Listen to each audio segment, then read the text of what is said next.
Ukraine అయితే అణుయుద్ధం కోరుతోంది. వాస్తవానికి దాని పతనం రోజు రోజుకి అవుతోంది. పల్లెలు మాయమైపోతున్నాయి, పట్టణాలు వాళ్ళ చేతికి చేరుతున్నటువంటి పరిస్థితి. క్రమంగా ఉక్రెయిన్ విజయం అసాధ్యం అన్నటువంటి విషయం తేలిపోయింది. నాటో దేశాలేమో బలగాలు అక్కడికి వచ్చి కూర్చున్నాయి, కానీ రష్యా తమ మీద దాడి చేస్తే తాము చేయాలి, కానీ తాము ముందు దాడి చేస్తే అది యుద్ధం అవుతుంది, తామే చేసినట్టు అవుతుంది అన్నటువంటిది వాళ్ళ అభిప్రాయం.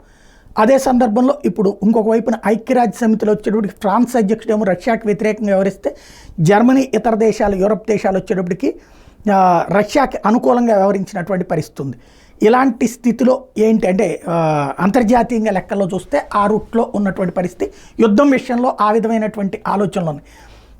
ఫ్రాన్స్ ఏమో గొడవలు దిగాలనుకుంటే జర్మనీ వద్దనుకుంటుంది, ఇతర దేశాలు వద్దనుకుంటుంది. ఈ దశలో మీరు సిద్ధాంతపరమైన అంశాలని పక్కన పెట్టి, రాద్ధాంతాలు పక్కన పెట్టి అణుయుద్ధానికి సిద్ధం కండి.